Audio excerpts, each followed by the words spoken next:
Hello and welcome to this episode of Shredded by Science Radio. This episode, hopefully you've clicked on it because you are interested in either competing at your first powerlifting meet or you're interested at coaching a lifter at their first powerlifting meet. Patrick and I put this podcast together to try and answer some of the questions that first-time competitors often have about their powerlifting meet. We go through changes to training that lifters often make in the weeks leading up to their meet. We talk about kind of what to pack in your bag, and then we talk about some of the logistical potential nightmares that could occur on meet day itself and how to avoid them. Things like timing and warm-ups, attempt selection, just practical little bits and bobs that you won't find in the powerlifting rulebook necessarily. Hopefully you get a lot out of this episode. If you do, then feel free to subscribe to us on iTunes. Give us a review if you've not done so already. With that all said, let's dive straight into the episode where we start with, should I cut weight? Let's dive straight in, buddy. Yeah, buddy. So first things first. The first point we have to cover really is the age-old question of, should I cut weight? Yeah, it's a great question. It is a great question. I hear it a lot.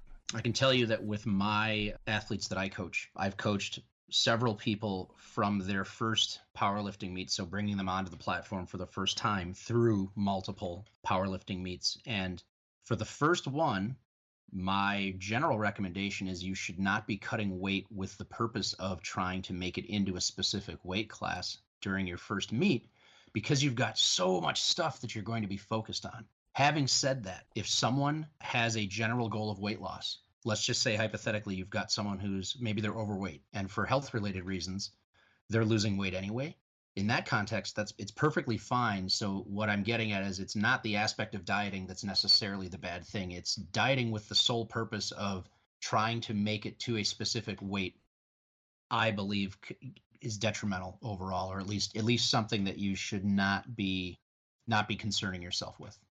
I completely agree. And it's not to say that powerlifters should never cut weight. That's right. Absolutely. That's patently false. But what we're saying is, for your first ever powerlifting meet, I think you have bigger things to worry about than trying to make a specific weight class. I think that if you do your first powerlifting meet and you decide that this sport is for you, then for sure, like, get some more meet experience under your belt, figure out kind of where you sit competitively within particular weight classes.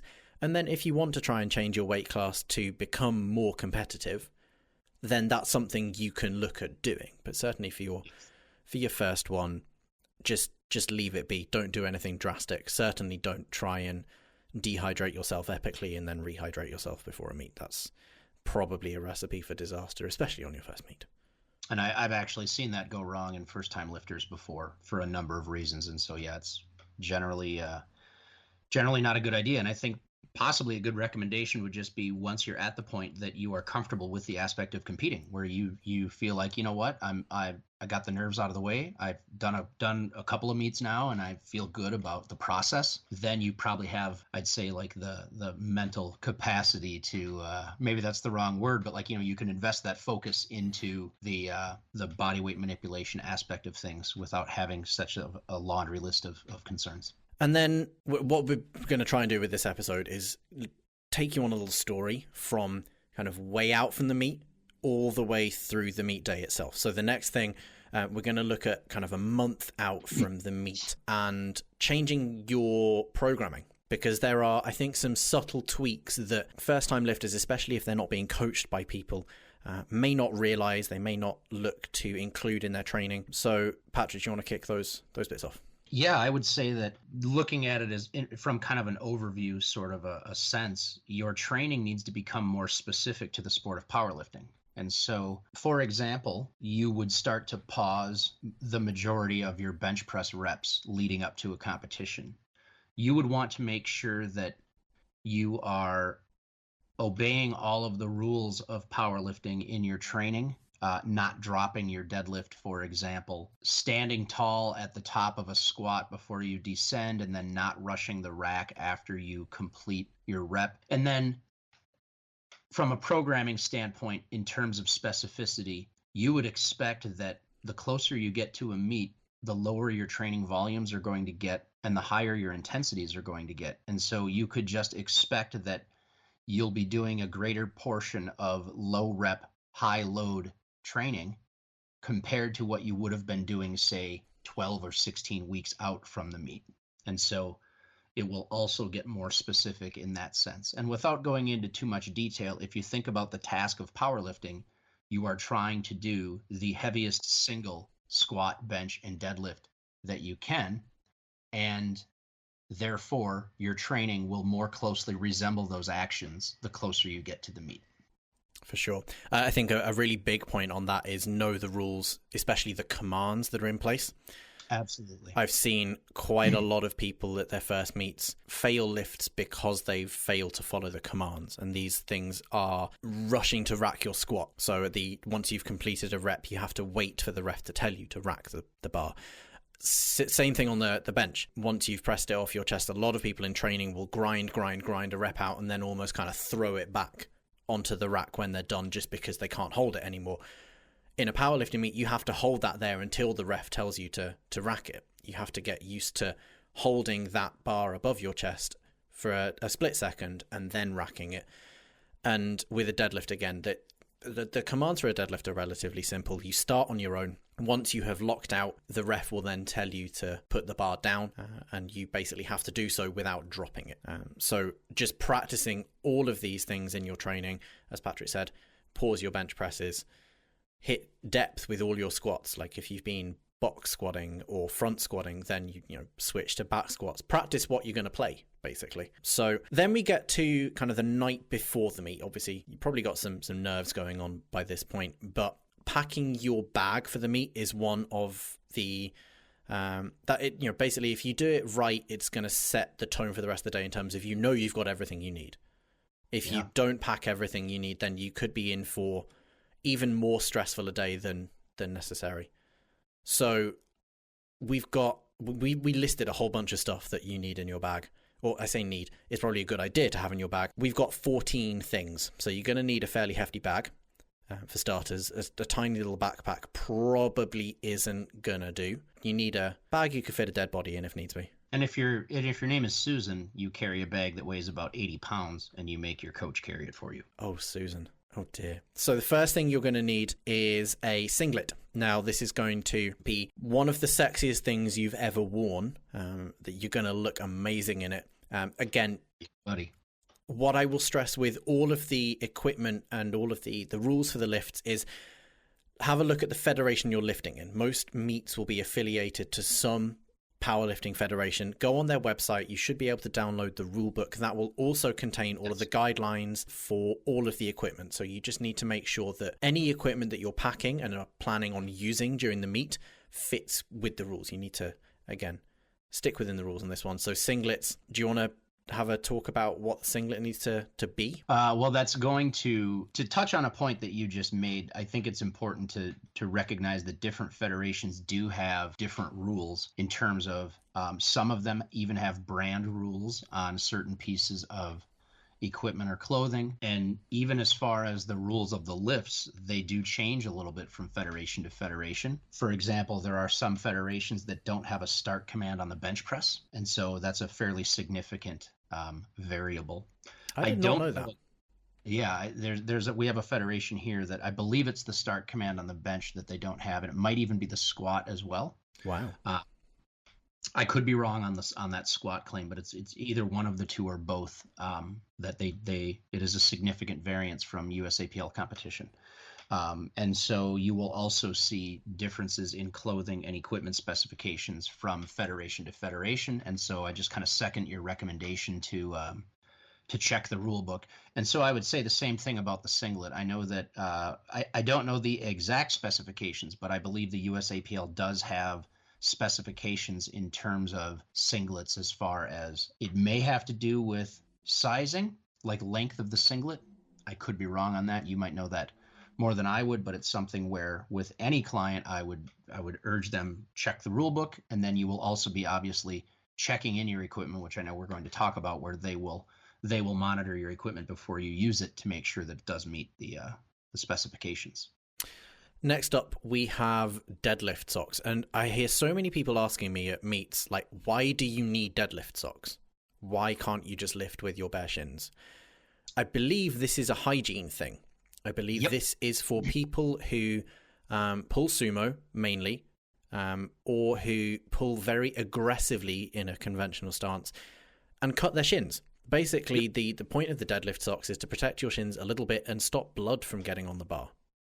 And you can also then wear some really cool socks if you are one of my clients who wears like Wonder Woman socks, or I think some of them have like Harry Potter socks or something. You can, it's one of the parts of your outfit for the day that you can play around with if that's what you like doing. Did you see the post in the Eat Train Progress group about someone said, Patrick, are these your socks? It was like Humphrey socks, wasn't it? It says Humphrey's fucking socks on them. It literally amazing. Says, and they're hot pink. Did you get some? Not yet, but it will not surprise me if I either get them or they end up in my mailbox somehow. Absolutely. After your deadlift socks, you need to pack an appropriate t-shirt. And again, this is one that you really need to refer to your rule book on. But especially for the ladies out there, you need to make sure that it's a t-shirt that goes around your neck. It can't be a particularly low-cut t-shirt. It can't be a V-neck one, because we do have the issue of decency.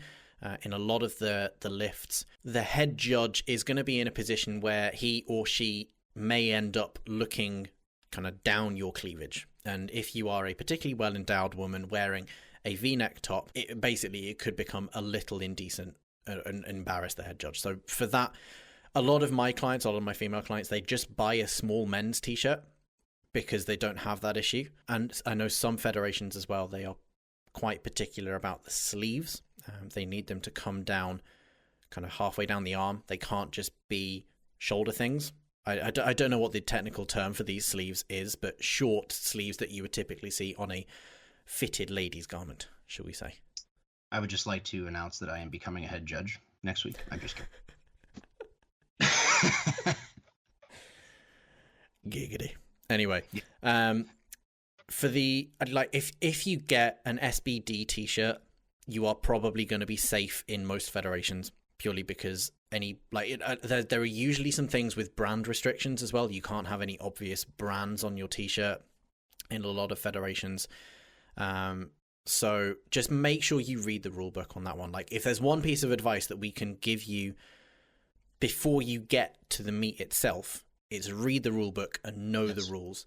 The main aim of this podcast is a little bit different. We wanted to talk about some of the things that aren't in the rule book. Once we've covered all of this packing your bag type stuff, we're going to talk through going through the actual day itself and just some of basically the logistical things and the tactical things that you're not going to find in the rule book that you may need a coach to tell you, but you may not have a coach, and that's cool. We're going to tell you those instead. I'm just going to sit here and keep saying read the rule book. In other words, that's what Lawrence is trying to tell you. Yeah, I basically need it printed on my head, just like read the damn rule book. You also, apart from a t-shirt, you need appropriate underwear. Like, as weird as this may sound, blokes aren't allowed to lift in boxer shorts. Yep. I believe that's a case of you could elasticate the crotch of them, and that could provide you some assistance in the bottom of a squat. I believe that's the rationale behind that. But you have to wear Y-fronts if you're a bloke. I elasticate my crotch for other assistance reasons.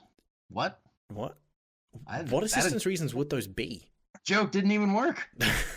Didn't stop me though, son. I just throw a bunch of shit at the wall and we keep what sticks. That's how I work, everyone. After you've talked about elasticated boxer shorts, like, shit jokes they take it to a whole point. Yeah. Good point. Yeah. Okay. On the underwear note, another thing that I think, and I'm actually not joking when I say this, bring an extra pair and put it in your gym bag, because you just never know. And if you happen to be in a situation where you need it and you don't have it, not a good scenario to be in. And so I would very highly recommend just keep an extra pair on you just in case. That is, as ever, fantastic advice from the Fartmeister himself. Then we have like the powerlifting specific things other than the singlet. So we've got wrist wraps, belt, shoes, knee sleeves or knee wraps, depending on the federation or whether you're lifting equipped or raw. If you are lifting equipped, then obviously you'll need your squat suit, bench shirt, deadlift suit, all the rest of it. But again, these things, specifications for all of these are going to be in the rule book for your federation. So read the rule book, figure out whether your equipment fits or not. You should probably do this before the night before, so you have time to order new equipment if you need to and train in it. That's the other thing, like train in the equipment that you're going to be competing in as well, so it's familiar and it's comfortable. Including the singlet, and some people get embarrassed by that, but I have my clients at least 1 or 2 sessions. Ones that if someone's not terribly embarrassed by it, I'll have them do multiple sessions, but I want at least 1 session minimum, both for purposes of getting used to the singlet, but also if you happen to be in a scenario where you're not 1,000% sure on depth, seeing it in a singlet will give you a very, very clear picture of where the hip crease is. Whereas if someone's constantly wearing like striped shorts or something like that, it does make it a little more challenging. So striped shorts. Nice. That's how I roll, baby. Elastic underwear in the crotch and striped shorts, and I'm good to go. And the Superman hat. And the Superman beanie hat. Oh, yeah. So other things other than equipment that are going to need to go in your bag. Do you want to rattle through this list? Food. You're going to be there for a long time. Some of these meets go 8+ hours, and you will need to replenish both food and you need to stay hydrated. So water, and then maybe even something like a Gatorade or a Pedialyte some people use. But point being, you need to stay hydrated. You need to eat.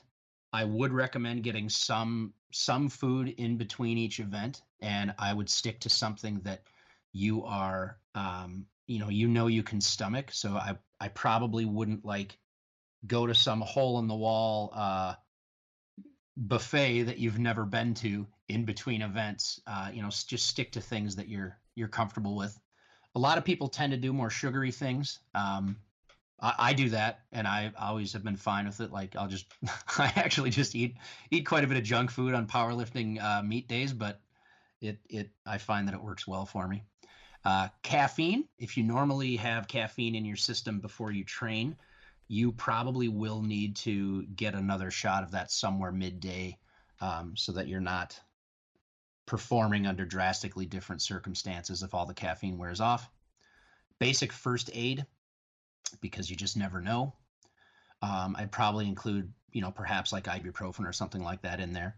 Some deep heat, maybe, like some warmth type stuff, just in case you get some joint aches and pains and you need to rub something in there, or maybe like you get a bruise, maybe you kick something and you just need to alleviate that pain. Did you say deep heat? Is that what you said? Yeah. Okay, I thought you said DP at first. Anyway, so yeah, pack some double penetration in your gym bag. That is exactly what I meant. You're sick. Anyway, I can't think anything else that DP would stand for, so that joke's ruined. Phone charger, headphones, if you normally listen to headphones. I think a phone charger is a big deal. I've been pissed at myself for forgetting it, and halfway through the day I'm trying to take a video or update, Facebook or send a text to my wife, and my phone's dead. And it's like that. So that's actually a really big one in my opinion. Chalk, although at least in the US, the federations here all have chalk, and they have it out in basically buckets for all the lifters to use, but it is a good idea to have your own. Foam roller or any mobility related items that you would need that you're used to having at your gym. You cannot necessarily bank on that being at the meet, and so bringing some of that yourself is a good idea. So maybe like bands, maybe like a lacrosse ball. Yep. If that's your thing, I recommend bands anyway, just to, they're quite good for some dynamic stretching type stuff. You can be sitting around for a while and you can get a bit stiff. Yep. So having some bands and some stuff to help loosen you up is probably a good idea.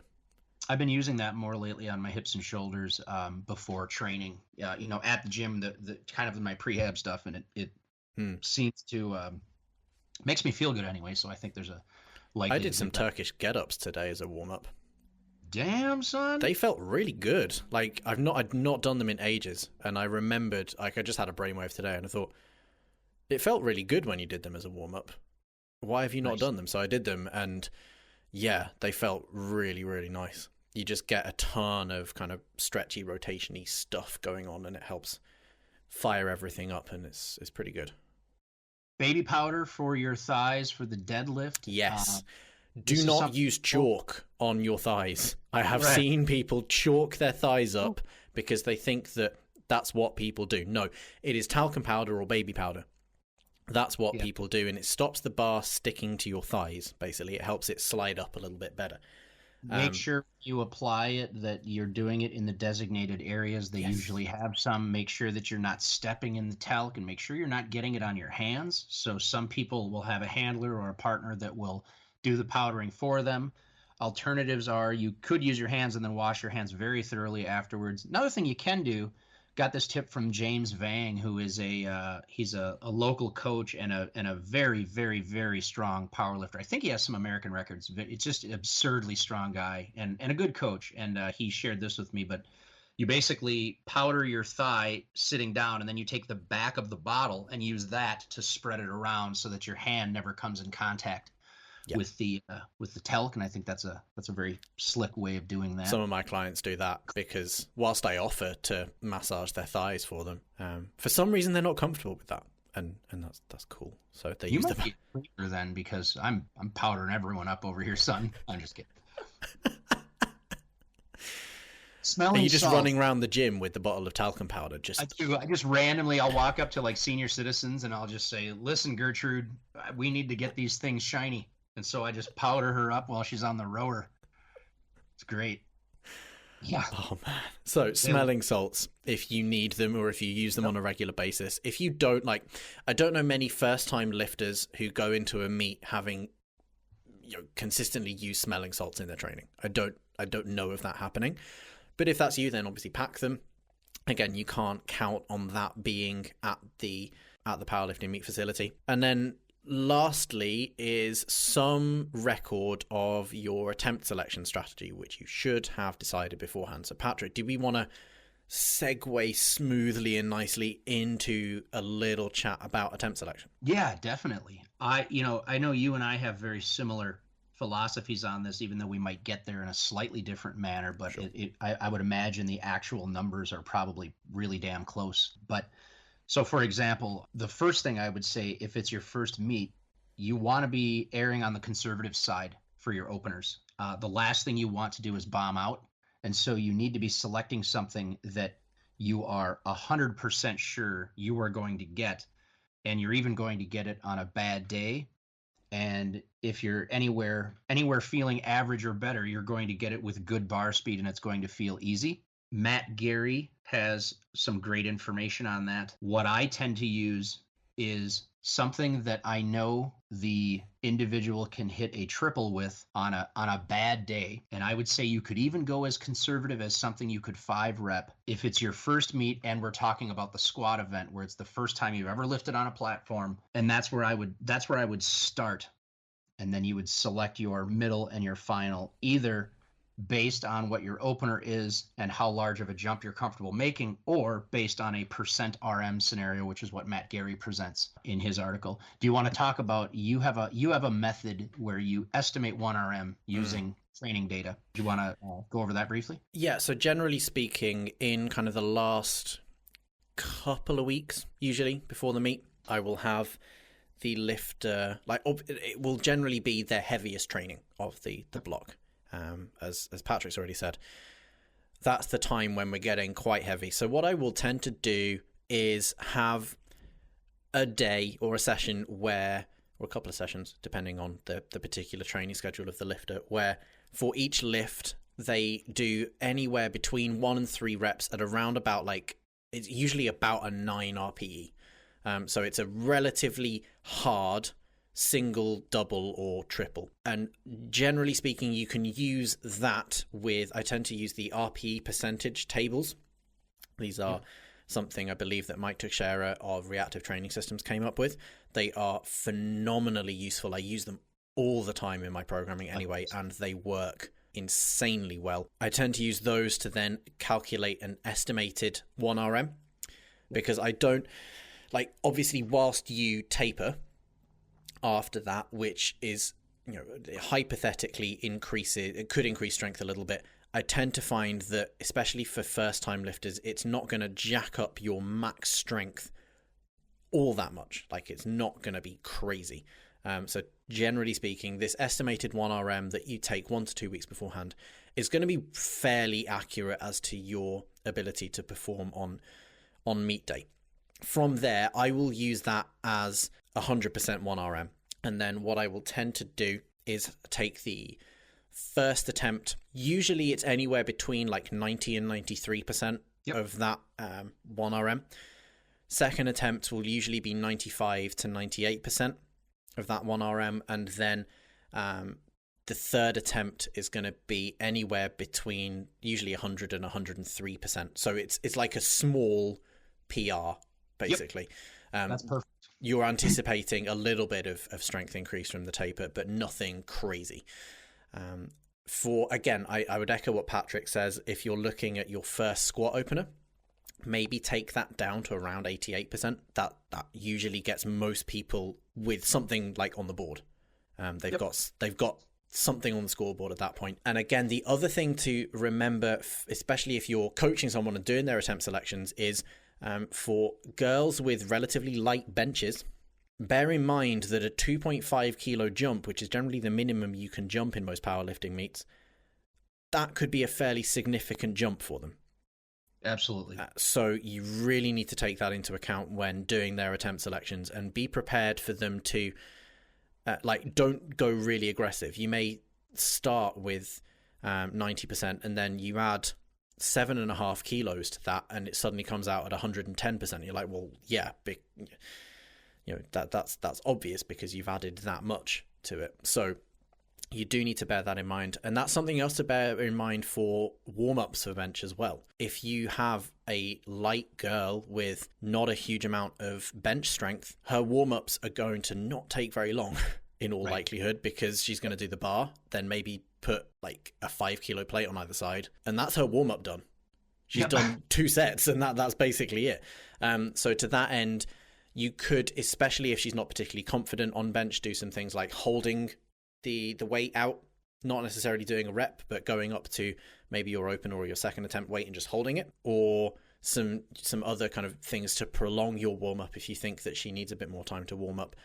But that's just something to bear in mind, just the practicality and the logistics of warming up an attempt selection with light benches. I would also, just as an aside, if you add to it that bench tends to have the largest variance in equipment from what you will perform on at a meet and what you might be using at your home gym. And so that is another potential obstacle. And bench has the most challenging commands of all 3 of the lifts. So when you combine all of these things, I think it makes getting a bench PR in a meet probably the hardest thing to accomplish among the 3 lifts, especially in a context where it's a smaller lifter that doesn't have a very big bench to begin with. And so that's a context where if you get a 2.5 kg PR on the bench, awesome. I mean, that's a great thing. It's just a little bit harder to do, I think.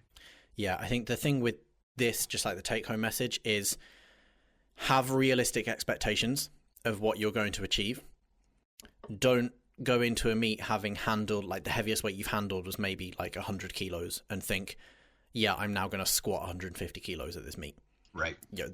Have realistic expectations about what you're going to achieve at this particular meet. Have a plan, do it beforehand, and stick to it. Like, yes, there can be temptations on meet day to alter the plan, but by and large, unless you have somebody there handling you, do the plan. And if you do have somebody there handling you, trust their judgment. Hopefully you've picked this person because they are a bit more experienced at, taking people through powerlifting meets. Don't be a bitch about it. Like, if they make a call on something, respect that call. If it was the wrong call and you fail the lift, that's then their problem. If they made the wrong call, but don't fight them about it. We're going to come onto this in a bit, but you only have a very limited amount of time to put your next attempt in. You can't spend 90% of that time bitching with your coach or your handler about what your attempt is going to be, and then you miss your chance to put your next attempt in. So, but we're going to come on to that in a little bit. So should we go on to the morning of the meet itself? Yeah, one minor thing about attempt selection sure. that I would add in. One thing that I like to do is have a plan, but I think that if for example, for whatever reason, if it's nerves, if it's that you just don't feel well because maybe you caught an illness the couple days leading up to it, I think you should pay attention to how things are going.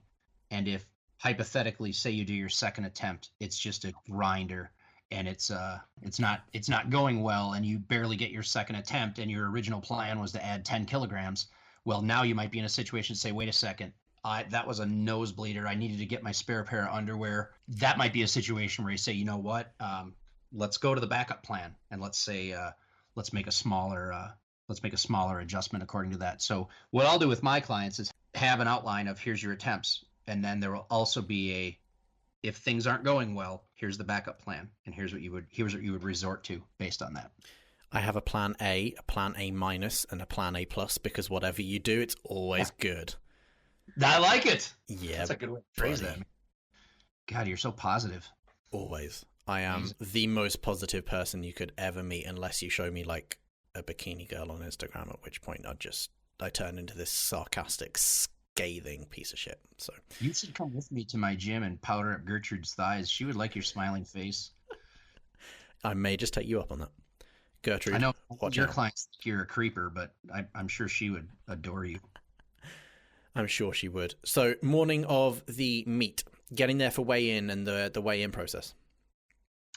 Yeah, you should have an idea. Well, you should know specifically when the scales open. I think it's a good idea to arrive there prior to that time, because you have potentially equipment check to do and weighing in. And here at our meets, to my knowledge, the vast majority of them take people in a given order for weigh-in rather than people getting into a line. However, there is a federation here where you literally just show up and line up. And so there could potentially be slight advantages to weighing in earlier rather than later. Yeah, I would absolutely say you need to get there before the scales open, so know when that time is. You need to know exactly what flight you're in. And I have seen this go wrong multiple times, where someone believes they're in a certain flight and they're in a different flight. And because of that, the warm-ups are not timed properly. You'll also need to be getting your rack heights. And so the equipment is customizable in that you need to set the squat rack height. You need to set both the bench rack and the head cage or roll cage or safeties on the bench press. And so you will go up to that equipment. You will adjust it for yourself. Some of these meets have officials that will help you with that process. And then you will, at least in the US, you write it down on your attempt selection sheet that you hand in. You have your rack heights written down. And that's how the spotters and loaders, the people on the platform, know to adjust the equipment before you come onto the platform so that it's fit to your specifications. Can I just make a very quick point on that? Please do. When you are setting your squat rack height, make sure you're wearing the shoes you're going to squat in.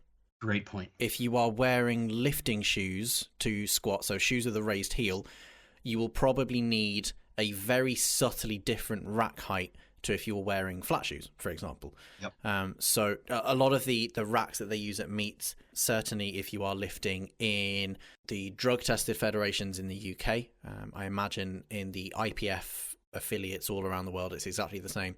They are very likely to be Eleiko racks, which have very fine adjustments that you can make on them. They're really good racks. So make sure you're wearing the shoes you're going to squat in. That's great advice. I would also say that if for any reason you are in between rack heights, I think that in those scenarios, it's typically best to go with the lower of the two options if you have to choose. I believe in most federations, certainly in IPF and BDFPA, which are the drug testing ones in the UK, you can actually ask the spotters to help you out of the rack if that is a real issue.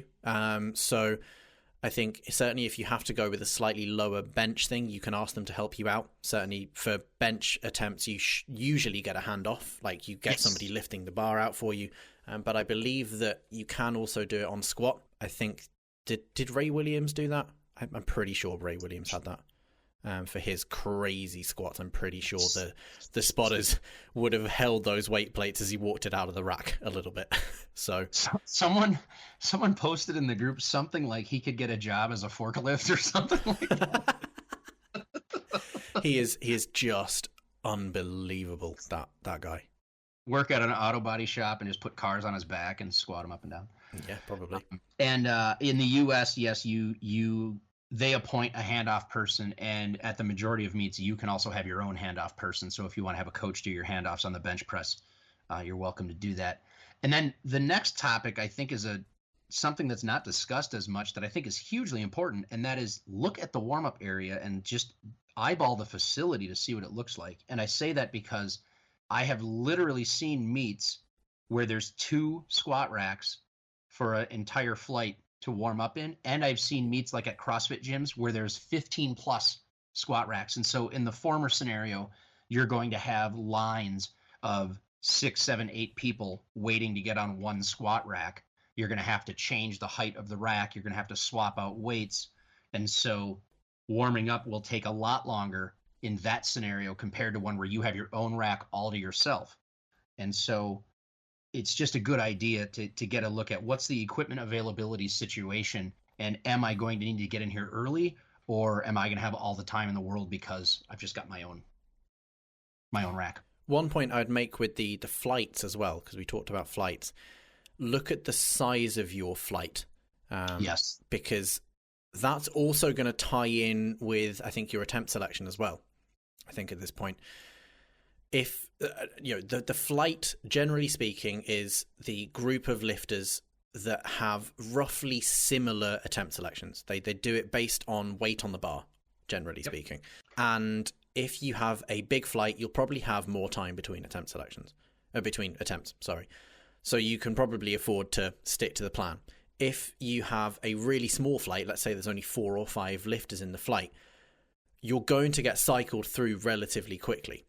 Now, technically, there is a couple of minutes for each attempt, but it may come round quicker than you expect. So it might be a case that you just adapt your attempt selection plan slightly to account for that if needs be. But have a look at not only what flight you're in, but how big is that flight? Because I think that can, it means that you don't go wandering off anywhere as well. Yep. You're just sat there waiting to be called. And you should have a very good idea of exactly what you need to do with your warm-ups. And, it might take a little experience to learn exactly when to start warming up based on what that warm-up scenario looks like. But I think what I think is a general rule would be when the flight before you is, right around starting their second round, if it's a moderate sized flight, 12 plus people, I would generally be okay with that as a kind of a rough guideline. And then you'd have to adjust it based on what the scenario is like. So if the warm up area is only 2 racks and it's really crowded,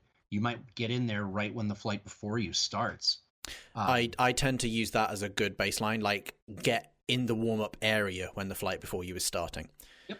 You can then loosen up, do any mobility, dynamic warm-up stuff you need to do. You've got plenty of time to do that, get warm, and then go and keep an eye on their attempts. Go and keep an eye on how the other flight is doing, because you may need to just adjust the timing of your warm-up sets based on that. The other week, I was handling a client at a meet, and I was basically every 5 minutes we did a warm-up set, because that's pretty much how long we had.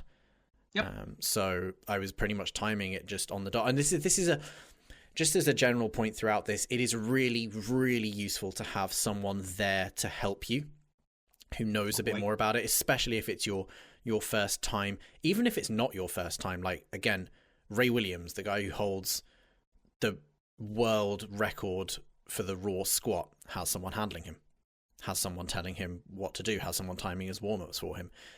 It's not that powerlifters, you don't get any extra points for doing it all yourself. It's perfectly okay to have someone there to do it for you. If you don't, that's okay as well.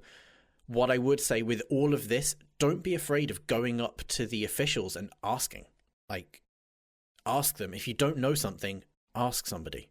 Ask one of the officials. Don't necessarily ask one of the lifters, because they may get it wrong. Ask the officials, because they know exactly what's going on. They know where things are. they may be able to give you some advice on stuff like that. So don't be afraid to speak up. Absolutely. I think that's great advice. And then the other, should we talk about warm-ups, like generally? Because we've done a little bit on timing of warm-ups, but a lot of people, especially if it's their first time, they may have very little of idea of how to warm up to what is effectively a 1 rep max. Sure. What do you normally have your clients do? Again, my spreadsheet for attempt selection, it has a whole bunch of percentages that I basically I arbitrarily assigned them, but the key is that the jumps get smaller and smaller as you get heavier and heavier. And that's huge. And I think that also needs to correlate with the size of jumps you're making on the platform. Which I believe Matt Gary said should be no more than about 5% of your max, which is, cool, generally speaking, a rule that I've seen play out in pretty much every meet that I've been to. If somebody makes a jump that is more than about 5% of what their probable max is going to be, 9 times out of 10, they don't get it. Yeah, I think that's quite reasonable. So generally speaking, like if you want to plan your warm-ups in advance, that's okay. Like I do that with my clients. Yes, they're not like set in stone. They can be flexible. But generally speaking, like have the warm-ups there in advance. You could then say to them, if you plan it a week in advance, practice some of these warm-ups. Like in your last week, maybe the last couple of sessions, you practiced just warming up like that so they get used to that. What I like to look at is, and certainly this isn't any sort of like a method that everyone needs to use, but I think it works fairly well, is to look at what is your opener. If you know what your opener is, you should then know what is the last single that I'm going to do in the warm-up room. So what's the heaviest single I'm going to be doing? And you can work backwards from there and determine roughly where those loads need to lie as you're building up to that. So just as an example, if someone is I'm going to use dirty hippie freedom units. If someone is going to squat 200 pounds, you might know that their last single in the warm-up room is probably going to be about 185 or so, give or take. That's probably pretty close to where that last single is going to be. And so they might hit 1 to 3 reps at 155 to 165 prior to that, and you can simply work backwards where, exactly as you said, those jumps as they get heavier, the difference is going to be smaller and smaller, and the volume is going to get lower and lower. And as you work up in weight as well, for your last few sets, it might be an idea to put on all the equipment that you're going to do your attempts in. So put your belt on, put your wrist straps on if you need them, have your knee sleeves on, all the rest of it. Again, these are the final, treat these like the final practice attempts that you have before you step on the platform and do it for real. So I will give commands if I'm handling someone meet on their final bench in the warm-up room. I'm giving them all the commands to get them in the right mindset and make sure that they're prepared to compete. And then the other thing, in the warm-up room, it can get a little crowded. It can get a little busy. A lot of people can be sharing a lot of equipment. So be polite but assertive. This is going to be difficult for a first-time lifter. You're probably going to be quite nervous. This is a new environment for you, potentially. Generally speaking, most of the people I've met at powerlifting meets are very, very polite and are more than willing to let you work in, because ultimately you're all in the same boat. There's no one special person who gets a rack all to themselves because they're, super special flower. Be assertive about what rack height you want. Be assertive about what weight you want on the bar. Generally speaking, there'll also be a couple of guys or girls handling other lifters who will swap the weights out for you. If you have someone handling you, then they should be doing this. Again, they should be the one going, no, we need X weight on the bar at this particular height for my lifter. Again, polite but assertive. Don't be an asshole about it, because nobody likes that. So that's just a general rule of thumb for the warm-up room itself. And as Patrick said, practice the commands. If you're struggling with the commands, if you think you're going to forget them, get someone to command you. I'm sure if you just ask someone, most people at meets are really friendly. If you just ask someone, can you just command me for this warm-up set, they will almost certainly do that for you. The vast majority of people I've met at powerlifting meets have all been very pleasant and very helpful. I And it's completely a agree. really remarkable community. So I like it. So then we come on to actually lifting, actually doing the thing that you've turned up to do. It's getting serious, son. It's getting serious now. So the actual lifting itself is not hugely challenging, like in terms of things to think about doing. You just need to get onto the bar and lift. I say it's not hugely challenging. The idea is that it's a little bit challenging. I just meant in terms of all of the stuff you've got to think about. It's not crazy difficult. There are a few things that you've got to bear in mind.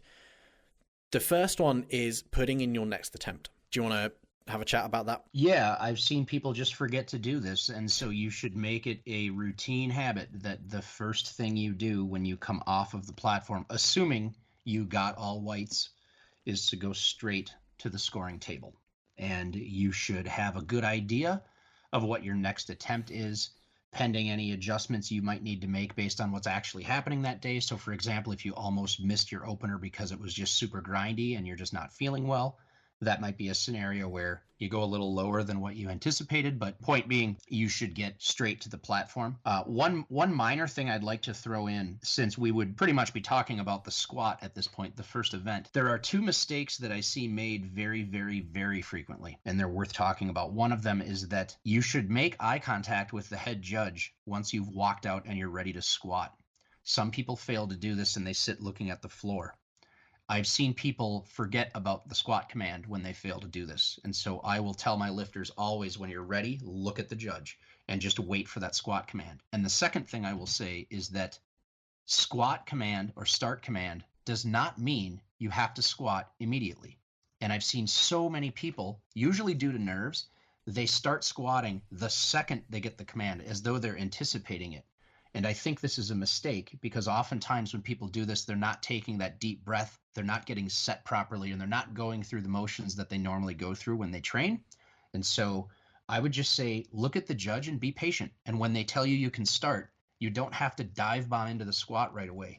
Take your breath. You've got all the time in the world. Technically, you've got a minute, but you have plenty of time that you get that command. You take the breath and you do your thing. I believe you have a minute for like you to get set. It's not a minute for you to complete the rep and have it already racked. Correct. Thank you. So the moment the ref says the start command, you do have all the time in the world. Like, you are at that point, you're not constrained. You are kind of constrained by the fact that you've got a heavy ass weight on your back, which you probably don't want to be holding for much longer than strictly necessary. But as Patrick said, do your thing. Take your breath in, do your squat as normal. Like, there's no time pressure once the ref says squat. And I've literally seen people that will not even take that breath. So they will walk out, they will get the command, and they will instantly drop down into the squat without taking a deep breath. And it's usually results in very poor performance. Yeah. And a lot of it, I think, just comes from nerves. In terms of putting in your next attempt, you have most of the time you have a minute to do that as well, don't you? Yep. 1 minute. 1 minute. And then one thing that came as a surprise to me when I handled at my first GBPF meet, or British Powerlifting, it's the UK IPF affiliate. They give you a tiny little booklet of attempt selection slips, and you have to hand those in. Like with a lot of the other federations, you can just walk up to the table and tell the person at the desk. With this, you have to hand the attempt selection sheet in. It's got to have the person's name on it, and they've also got to sign it. Although you can just do a little squiggle, and it's probably not going. It doesn't have to be your actual massively floral signature if that takes ages to do. So just that's something small to bear in mind as well, that you have a minute to put your next attempt in, and that minute starts as soon as you're off the platform. Like, as soon as you're done, that minute is there. It's not a minute from whenever. It's a minute as soon as you're done on the platform, that minute starts. You need to go straight there and get your next attempt in. So that's why it's a good idea to have someone handling you as well, because they can be stood at the side, they can objectively assess your lift, and then they can put that attempt in for you.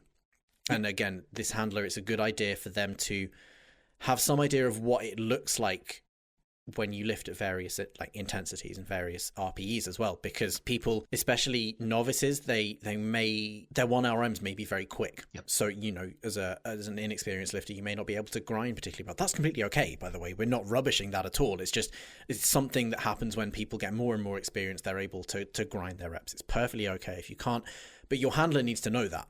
Your handler can't go, that was super easy, I'm adding 20 kilos to that because it looked like you could have 10 repped that thing.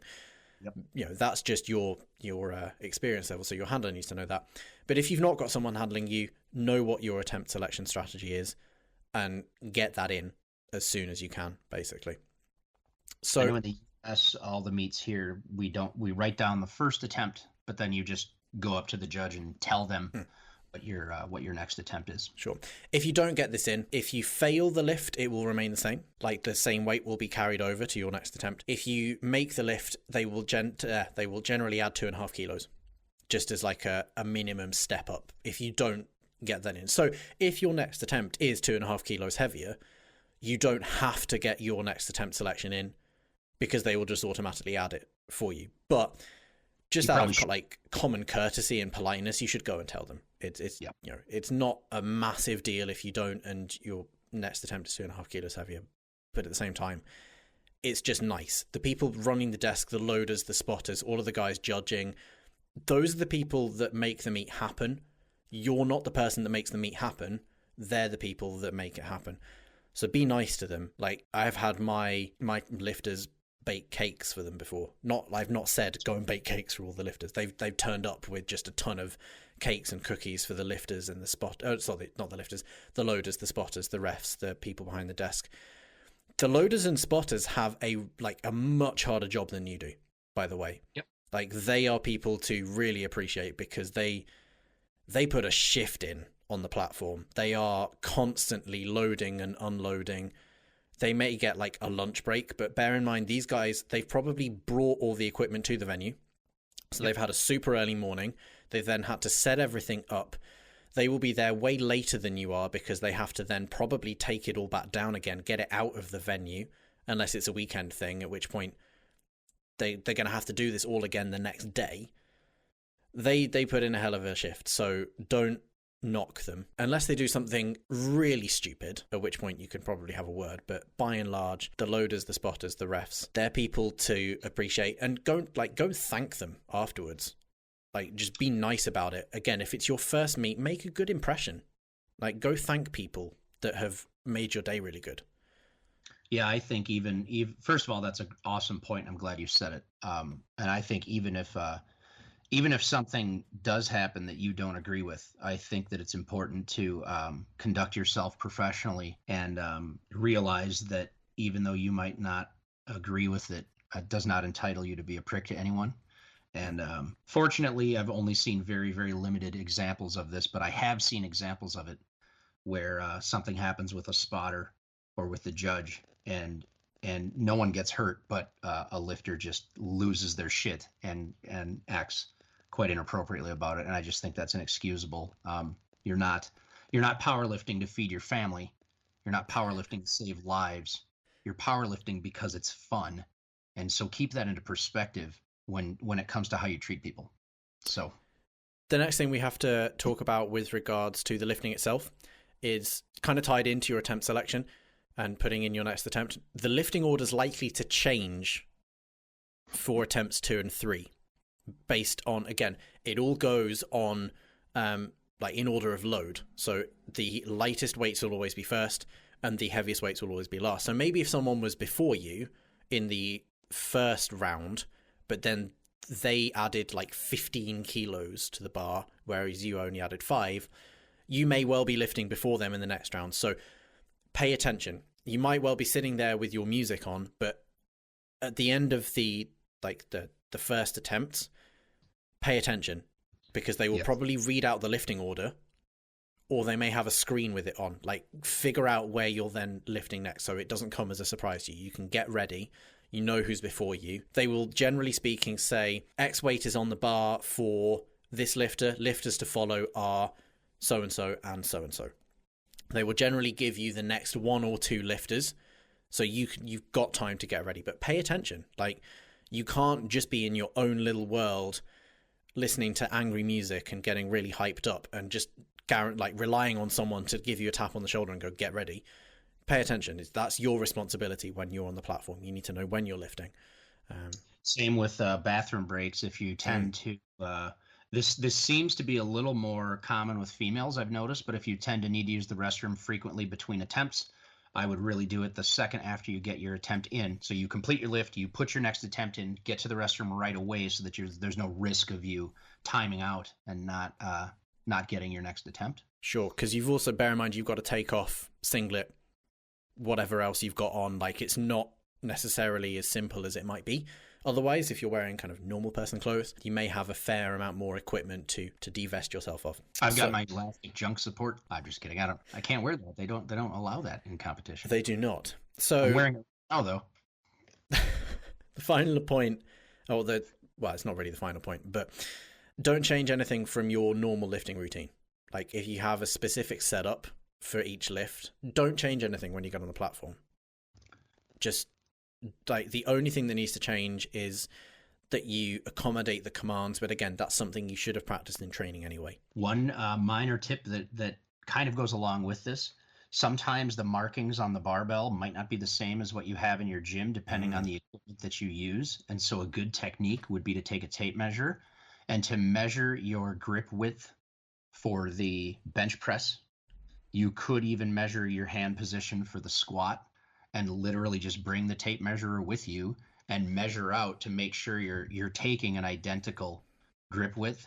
I've also seen people make significant changes to their stance in a squat simply because they're performing in a different environment, so they don't have the environmental cues that they're used to having in their gym. And so someone might squat really wide at a meet when they normally squat fairly narrow.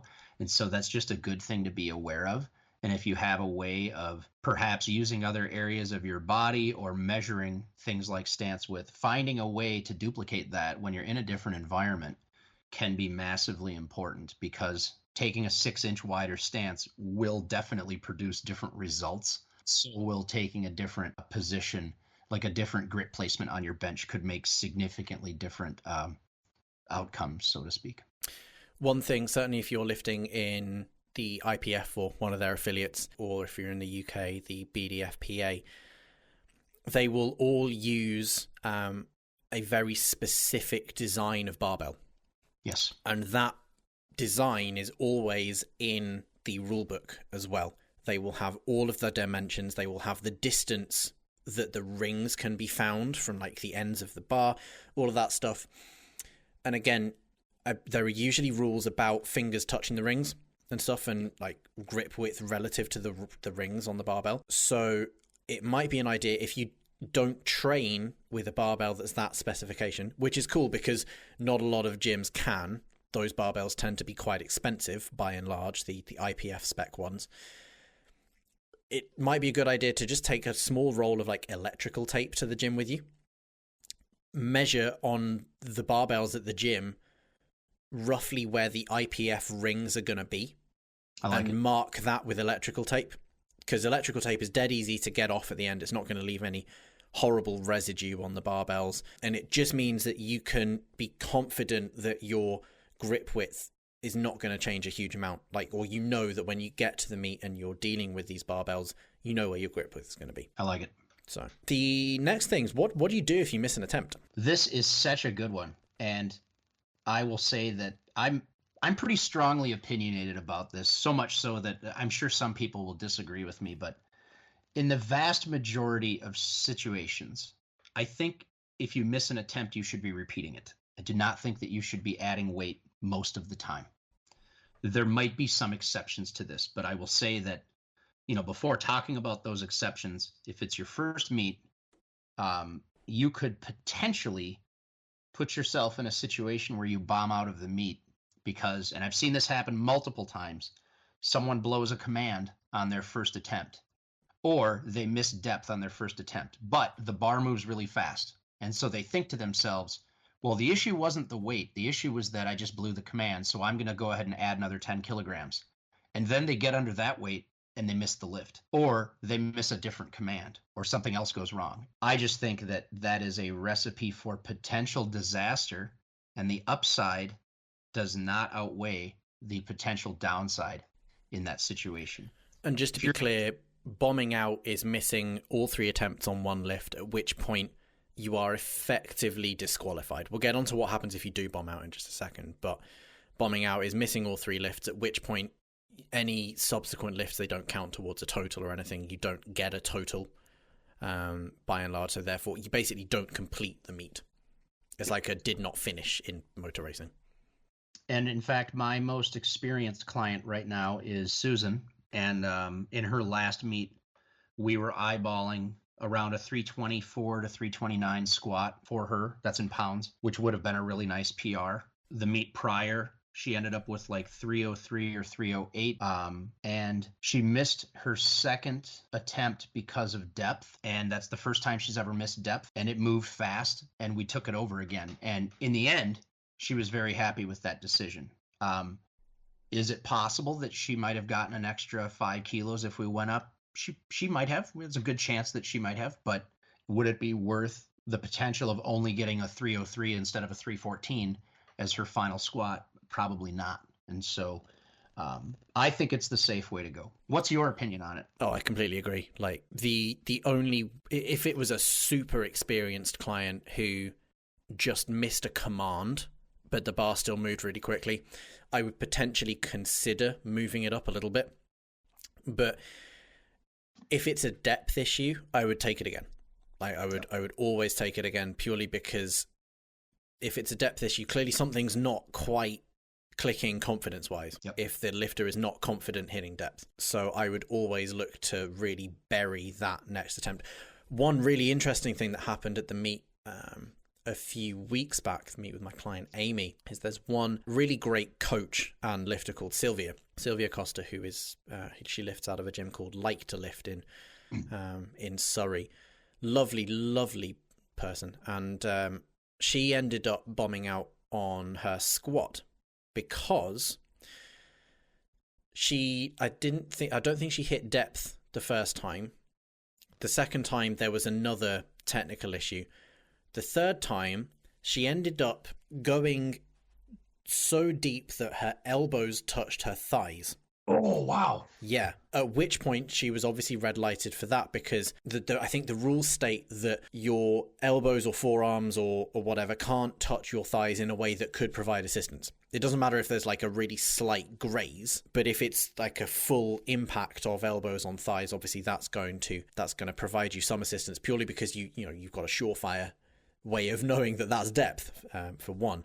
And so she was red lighted for that. And obviously I was absolutely gutted for her, because she'd been lifting really, really well in training. Apparently she was on for some nice PRs, but just a technical thing of going too deep and having her elbows hit her knees. So did she add weight in between attempts, or did she take repeats? I can't remember for sure. I don't think she did, or if she did, it was a small amount. But I would say bombing out, when you watch it happen to people, it's you feel bad for them, because there are people that will literally be in tears when this happens, and some people will anyway. And which is fair enough, because they've worked for however many months to get to this point. Totally, it's something that is incredibly disappointing and angering. And I think that not to say that you should lift defensively, but like, you don't want to bomb out. And so get on the damn board and make sure that you get a good attempt in. So that's why, I think attempt selection strategy is massively important. I think it's just gigantic. And I also think it's something that is done very poorly by many people. And you can just look at a board at most meets and just see all the red versus the green. Red here, it's green if it's good, and red if it's bad. I don't know if that's a universal thing, but like the color coding that they use when they post the boards. There was a local meet here with something like 60 to 70 people, and I think 4 of them went 9 for 9 out of that many. So if you do bomb out and it's your first meet, Obviously, it's very easy for us to sit here and say, don't be disheartened with it. Obviously, you're probably going to feel some level of disappointment. However, not all is lost. You don't have to like pack your bags and go home. You can ask to continue lifting. A lot of meets, especially if they are smaller local meets, but even with Sylvia, I think she asked to continue lifting. This was a big national meet, and they allowed her to continue lifting. It won't count towards a total. They won't necessarily log it as anything. You won't get any kind of certificate at the end of it if you did well.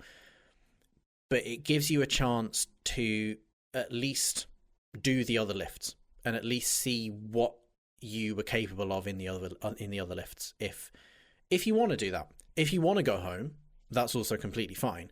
But if it's your first meet, we'd highly recommend getting that experience on a platform doing the other lifts as well. Definitely. Like, it's not you have to go home. You can choose to carry on. You can get some nice videos to post on Facebook or whatever.